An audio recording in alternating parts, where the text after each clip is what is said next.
তো নমস্কার বন্ধু, তোমরা দেখছো তোমাদের প্রিয় ইউটিউব চ্যানেল জিএস গুরু পুরুলিয়া। জিএস গুরু মানে কিছু নতুন নতুন আপডেট। তো আজকে আমি তোমাদের জন্য আপডেট নিয়ে এসেছি যে ঝাড়খণ্ড টেটের লেভেল 2 এর যে সিলেবাস, সেই সিলেবাসকে আজকে আমি তোমাদের সাথে আলোচনা করব। দীর্ঘদিন ধরেই ওদের সিলেবাস চেঞ্জ হওয়ার একটা গল্প ছিল, এবং ঝাড়খণ্ড অলওয়েজ কিন্তু ডাইনামিক, এটা তোমরা মনে রাখবে। এবং এরা চায় সবচেয়ে পারফেক্ট টিচারকে নিয়োগ করতে, যার জন্যই কিন্তু এত পরিবর্তন তারা ডে বাই ডে নিয়ে আসে। তাদের মধ্যে দেখবে সুপার টেটের জন্য আলাদা সিলেবাস তোমরা ফেস করবে। তো যাই হোক, ঝাড়খণ্ডে চাকরি করে মজা আছে। তো আজকের এই যে সিলেবাস, সেই সিলেবাস আমি তোমাদের সাথে আলোচনা করব। অর্থাৎ যারা লেভেল 2 এর জন্য পরীক্ষা দেবে তাদের জন্য কি সিলেবাস রয়েছে আমি লেভেল 1 এর জন্য বানিয়েছি। আর যারা লেভেল বোথ লেভেল দেবে তাদের জন্য কোনো দুশ্চিন্তার কোনো কারণ নেই। আমরা তাদেরকে সমস্ত রকম ভাবে সাহায্য করব। যারা আমাদের সাথে পড়তে চাও ইমিডিয়েট যোগাযোগ করো, কারণ নতুন সিলেবাস পরিবর্তন হয়ে গেছে। কারণ এই যে সিলেবাস, এই সিলেবাস পুরো ডাইনামিক সিলেবাস। তো যে ক্ষেত্রে আমরাই কিন্তু তোমাদেরকে একমাত্র সাপোর্ট করতে পারবো, সাহায্য করতে পারবো, এবং তোমাদেরকে জেটেট ক্র্যাকে অনেক অংশে সাহায্য করতে পারবো। তো যাই হোক, দেরি না করে আজই যোগাযোগ করো আমাদের যে নাম্বার দেওয়া রয়েছে সেই নাম্বারে। তো দেখো, এখানে যে সিলেবাস রয়েছে হিন্দি ল্যাঙ্গুয়েজ, তো সেখানে 15 নাম্বার থাকবে, এবং 15 নাম্বার কিন্তু এমসিকিউ বেস। তো ঘাবড়ানোর কোনো কারণ নেই। তো দেখো এখানে যে প্রথম, তো দেখো এই সিলেবাসে আমাদের অনেক সুবিধা হয়েছে যে কোন জায়গা থেকে আমাকে পড়লে নাম্বার পাবো, এবং এগুলো থেকে একদম পুরো সিলেবাস পাই টু পাই তারা কিন্তু মেনশন করে আমরা সুপার টেটে দেখেছি। তো আমাদের অনেক সুবিধা হয়েছে যে কোন জায়গা থেকে আমাদেরকে পড়তে হবে। তো প্রথম রয়েছে হিন্দি সাহিত্যের যে ইতিহাস রয়েছে আদিকাল, তারপর রয়েছে ভক্তিকাল, তারপর রয়েছে রীতিকাল, তারপর রয়েছে আধুনিক কাল। ঠিক আছে, এরপর দেখো রয়েছে আধুনিক ছায়াবাদ, তারপরে ছিল প্রগতিবাদ, প্রয়োগবাদ, এবং নতুন যে কবিতা নেই কবিতা, এটা রয়েছে। তারপরে রয়েছে দেখো একটা যে হিন্দি গদ্যের নতুন ধারা। ঠিক আছে, হিন্দি গদ্যের নতুন ধারা। তো এখানে তোমার রয়েছে যে যাত্রা বৃত্তান্ত, তারপরে ধরো এখানে আছে যে প্রতিবেদন, তারপরে রয়েছে স্মৃতিকথা, ডায়েরি, আর রেখাচিত্র মানে স্কেচ, এটার উপর বেস করে কোশ্চেন থাকবে। তারপরে হচ্ছে ভারতীয় কাব্যশাস্ত্র, ভারতীয় কাব্যশাস্ত্র থেকেও এখানে প্রশ্ন থাকবে। তারপরে হচ্ছে ভারতীয় বিজ্ঞান মানে হচ্ছে ভাষার যে বিজ্ঞান, মানে ভাষা কি, মানে ভাষার ইতিহাস। ঠিক আছে, তো কাব্যতত্ত্ব থেকে থাকবে কবিতার সংজ্ঞা, গুণাবলী, দোষ, শব্দের ভক্তি, অলঙ্করণ, রস, রসনিষ্টি, সাধারণীকরণ। ঠিক আছে, কবিতার উদ্দেশ্য, এগুলো তোমার নিয়ে প্রশ্ন থাকবে। ভাষাতত্ত্ব থেকে তোমাদের যেগুলো করতে হবে, যে ভাষার সংজ্ঞা, বৈশিষ্ট্য, অর্থ পরিবর্তন, কারণ, দিক নির্দেশ, শব্দ পরিবর্তন, কারণ, দিক নির্দেশ, হিন্দি ভাষার আবিर्भाव। देखो हिंदी भाषा का उद्भव और विकास, राजभाषा, राष्ट्रभाषा, संपर्क भाषा के रूप में हिंदी। এটা হচ্ছে তোমার হিন্দির যে সিলেবাস। এরপর দেখো রয়েছে, এখানে রয়েছে অনুবাদ থাকবে তোমাদের একটা, অনুবাদ থাকবে, পত্র কবিতা থাকবে, তারপরে যেটা রয়েছে তোমার ধরো এখানে যে প্রয়োজনমূলক হিন্দি মানে সিদ্ধান্ত আর মানে যে প্রয়োগ। ঠিক আছে, মানে এরপর দেখো যেটা রয়েছে তোমাদের কি থাকবে, ব্যাকরণ থাকবে। ব্যাকরণে কোন কোন থাকবে, বাক্য সংশোধন করতে হবে, লিঙ্গ পরিবর্তন করতে হবে, অনেক শব্দের মানে যে একটাই শব্দ। ঠিক আছে, তারপরে রয়েছে যেটা তোমার সার সংক্ষেপ। ঠিক আছে, এটা সার সংক্ষেপ। আর এইখানে কিছু বইয়ের নাম দেওয়া রয়েছে, সেখানে কিছু কোশ্চেন থাকবে, আধা উধরে, মেলা অঞ্চল, চন্দ্রগুপ্ত, পুষ্কিরাত, তারপর গোদান, মুন্সি প্রেমচাঁদের লেখা, কুরুক্ষেত্র, এইগুলো তোমার কিন্তু থাকবে। এটা হচ্ছে হিন্দি। তো এখান থেকে তোমাকে 15 নাম্বারের প্রশ্ন দেবে এবং এমসিকিউ টাইপের। ঠিক আছে, এরপর দেখো রয়েছে যে ইংলিশ ল্যাঙ্গুয়েজে যে 15 নাম্বার থাকবে, সেটা age of Chaucer poetry, age of Shakespeare drama, age মানে যেটা classical age poetry and novel, the romantic age মানে যে poetry and novel, the Victorian age poetry and novel, the modern age poetry, drama, novel, সবগুলোই। আর English grammar, যেখানে narration change, voice change, idioms and phrase, synonyms, antonym, tense, subject verb agreement, article, preposition, এগুলো তোমাদের কিন্তু থাকবে। তো যাই হোক, তাহলে এখান থেকে তোমাকে 30 নাম্বারের কোশ্চেন দেবে এবং তোমাকে পেতে হবে 12। এরপর দেখো ম্যাথমেটিক্সে যে সিলেবাস রয়েছে, দেখো এখানে আছে কোঅর্ডিনেট জিওমেট্রি রয়েছে, ট্রিগোনোমেট্রি রয়েছে, ডিফারেন্ট ক্যালকুলাস রয়েছে, ইন্টাগ্রাল ক্যালকুলাস রয়েছে, রিয়েল অ্যানালাইসিস। দেখো এই যে সিলেবাসটা, এই সিলেবাসটা কিন্তু প্রাইমারিতেও রয়েছে। ঠিক আছে, তো প্রাইমারিতে যারা লেভেল 1 এর জন্য পরীক্ষা দিতে হবে তাদেরকে ট্রিগোনোমেট্রি পড়তে হবে, ডিফারেন্সিয়াল ক্যালকুলাস পড়তে হবে, ইন্টাগ্রাল ক্যালকুলাস পড়তে হবে, শুধু আপার প্রাইমারির জন্য এক্সট্রা পড়তে হবে রিয়েল অ্যানালাইসিস, গ্রুপ থিওরি।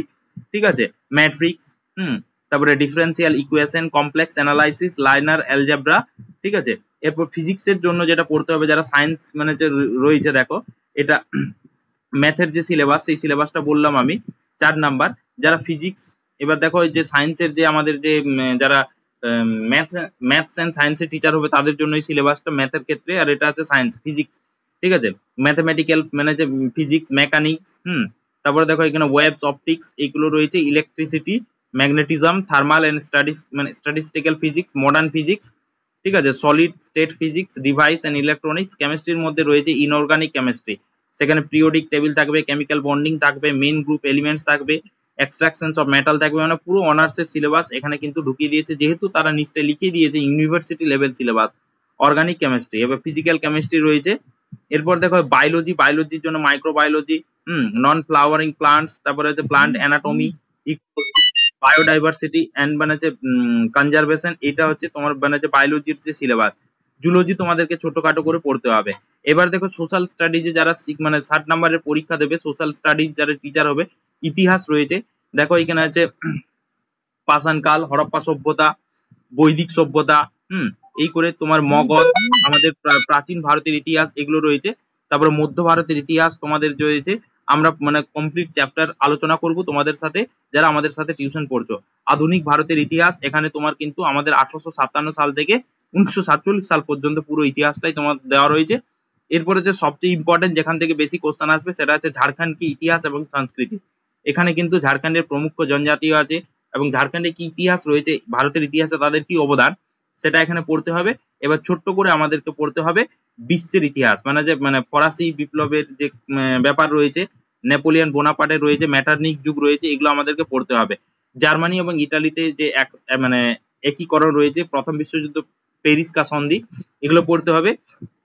জিওগ্রাফির জন্য আমাদেরকে যেটা পড়তে হবে, ফিজিক্যাল জিওগ্রাফি রয়েছে, সেখানে আর্থকোয়েক, ভলক্যানো, ল্যান্ড ফর্মস মানে হচ্ছে by rivers, land forms formed by rivers, তারপরে গ্লেসিয়ার, উইন্ডস, ঠিক আছে। জিওগ্রাফি রয়েছে, geography of India and Jharkhand, সেখানে physiography, climate, drainage system, soil, agriculture, minerals. তারপরে হচ্ছে কার্টোগ্রাফি, মানে যে টেকনিক্স রয়েছে, স্কেল, এগুলো রয়েছে, ম্যাপ রিডিং, এগুলো রয়েছে। এবার দেখো তোমাদেরকে সোশ্যাল স্টাডিজ এর ক্ষেত্রে পলিটিক্যাল সায়েন্সের জন্য যেটা পড়তে হবে কিছু রয়েছে। দেখো এখানে nature and significance of political theory, liberty and equality, secularism, sovereignty, তারপরে ডেমোক্রেসি মানে ফেডারালিজম, ঠিক আছে, এগুলো পড়তে হবে। তারপরে ইন্ডিয়ান গভর্নেন্স এন্ড পলিটিক্স, ঠিক আছে, আমাদের যেটা কম্পিটিটিভ এর সিলেবাস, সেই সিলেবাসটা হচ্ছে ইন্ডিয়ান গভর্নেন্স এন্ড মানে পলিটিক্স, এখানে supreme court, fundamental rights, directive principal of state policy, এগুলো সবগুলোই তোমাদের কিন্তু এখানে পড়তে হবে। ইকোনমিক্স এর জন্য পড়তে হবে, দেখো কিছু থিওরিজ রয়েছে, theories of consumer behaviour, theories of production, theories of distribution, theories of market, তারপরে ন্যাশনাল ইনকাম পড়তে হবে, concept and evolution, function of money পড়তে হবে, আমাদের মানির বিভিন্ন ব্যবহার। তারপরে দেখো এখানে আছে, দেখো সবচেয়ে ইম্পর্টেন্ট যে জিনিসটা প্রত্যেকটা জায়গাতে তারা ঢুকিয়ে দিয়েছে, ফিচার্স অফ ঝাড়খণ্ড ইকোনমি। আগে ঝাড়খণ্ড ইকোনমি আমাদেরকে জানতে হবে। এরপর দেখো সোসিওলজি নিয়ে আমাদের কিছু পড়তে হবে, যে প্রিন্সিপাল অফ সোসিওলজি, আমরা এটা পুরো নোটস দিয়ে দেবো এবং বুঝিয়ে দেবো। সোসাইটি ইন ইন্ডিয়া, আমাদের সমাজ ব্যবস্থা কেমন হবে, social problems in contemporary India, sociology of development and change, এগুলো তোমাদেরকে পড়তে হবে। রুরাল সোসিওলজি পড়তে হবে, আমাদের বিভিন্ন রকম বিবাহ ব্যবস্থা পড়তে হবে। সোসিওলজি মানে সোসিওলজি অফ ট্রাইবস, তাদের মানে ইতিহাস পড়তে হবে, তাদের সমাজটা, ঠিক আছে, পুরো কিন্তু অনার্স বেসড সিলেবাস। এরপর দেখো চাইল্ড ডেভেলপমেন্ট এন্ড প্যাডাগজি, যেখান থেকে তোমাদের কিন্তু 30 নম্বর থাকবে। প্রথম চ্যাপ্টারটাই রয়েছে, সেটা হচ্ছে গ্রোথ এন্ড ডেভেলপমেন্ট, ঠিক আছে। পরের যে চ্যাপ্টার রয়েছে সেটা হচ্ছে হেরিডিটি এন্ড এনভায়রনমেন্ট, ঠিক আছে। তারপরে রয়েছে যে চ্যাপ্টারটা, সেটা হচ্ছে ইন্ডিভিজুয়াল ডিফারেন্সেস, ঠিক আছে, ব্যক্তিগত পার্থক্য। তারপরে হচ্ছে ইন্টেলিজেন্স এন্ড ক্রিয়েটিভিটি, এই চ্যাপ্টারটা রয়েছে। তারপরে যে চ্যাপ্টারটা রয়েছে সেটা হচ্ছে পার্সোনালিটি, ঠিক আছে, পার্সোনালিটির চ্যাপ্টারটা রয়েছে, পার্সোনালিটি। তারপরে হচ্ছে লার্নিং এন্ড টিচিং, এই চ্যাপ্টার গুলো তোমাদের কিন্তু রয়েছে। ওকে, এরপরে তোমাদেরকে একটা জিনিস পড়তে হবে, দেখো এখানে হচ্ছে যেটা জেনারেল স্টাডিজ, কিছু স্ট্যাটিক জিকে আমাদের থাকবে, আর বাংলাতে থাকবে তোমার কিন্তু 30 নাম্বার। অর্থাৎ এই হচ্ছে আমাদের সিলেবাস, যেখানে কিন্তু পুরো ডিটেল সিলেবাস দিয়ে দিয়েছে এবং এখান থেকে প্রতিটি অধ্যায় থেকে একটা করে কোশ্চেন তোমরা ধরে রাখো।